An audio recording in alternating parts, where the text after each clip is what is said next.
The hero's journey is a tribal concept. I'm going to talk about the hero's journey. Now, it's a very mythical concept. When Joseph Campbell found those patterns in all of these myths, it was then compiled into a meta myth. But something that I want to do is that if it's supposed to relate to real life, if it's supposed to be the all-encompassing story, well, we don't live myths, right? We live real life. What sort of story is it in practical real-life terms? I'm going to bring it down to earth. I'm going to conceptualize the hero's journey, and particularly the main character, the one. I'm going to bring that down to earth. When it says they're the one, it simply means that they're the one to solve the problem. And it doesn't just stop there. Whose problem? The hero's journey is a tribal concept, or at least in its most basic form. We can think of it as like a tribal sort of story, because people are social creatures. We live in tribes. I think we're just, I don't think there's any debating about the fact that we like to have tribes, friendship groups, communities, families. It'd be ridiculous to think that humans are like, snails that just like live on their own and die on their own. Like, we live in tribes. If we want to take it really down to earth in the most simple, basic form, we can think of it as like a tribe in the jungle, right? So the one solves the problem, not just their own problem, but the problem of the tribe, the problem of the group, the community, the family, the town, whatever it is. This is why it's not just a small little personal journey. It always involves other people. They're the one to solve the problem because they're brave, or they don't believe in fate, like Neo in The Matrix, or because they're a god, or because they're chosen by a higher power, or because they're exercising the brilliance of human nature, bravery and intelligence. There's many reasons why they're the one to solve the problem that the tribe has. I should say, by the way, that it's not just that they're the one, it's that they're the one that's going to be willing to dedicate themselves to solving the problem. And it means, going somewhere where no one else wants to go or can go, or working on something, improving your skill, working on strength.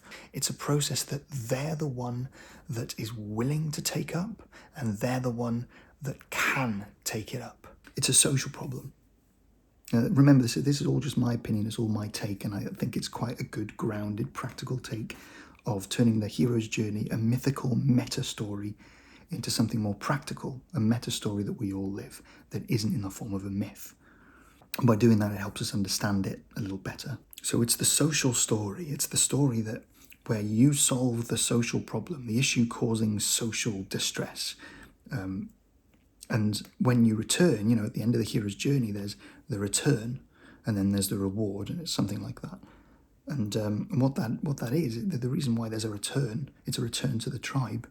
It's not just a return from the battle or the crazy world or whatever it is that they went out to deal with. They return home to the tribe, to their community, to their family. And then there's a reward, whether it be an elevation in status. There's always going to be an elevation in status. If you solve a problem that the tribe had that no one else could solve, that's going to raise your status. It's going to give you a bit of respect. People are going to remember that. But there's sometimes a reward. Sometimes you get the girl. Sometimes you get some money. Sometimes you get a bit of extra food. I don't know. There's always sometimes you get the powerful sword. But it's gifted by the tribe, by the community. That's generally how it goes. Sometimes you come back with your own reward as well on your adventures. But this return to receive a reward is specifically referring to the reward given by the tribe, by the family, by the community. So the tribe encounters a problem. You go out and solve it. Then you return back and you receive a reward. That's the really basic stripped down version of it.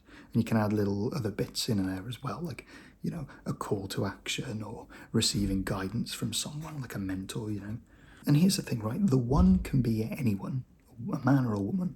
I'm not going to go into the whole typical role of the sexes. It's irrelevant. It can be a man or a woman.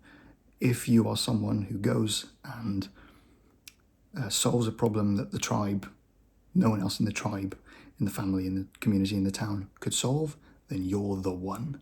That is the second half of the page of the notes that I took. The video that I did before was about introducing people and their characteristics. I'm Joe Webb, storyteller, the storyteller. See you next time.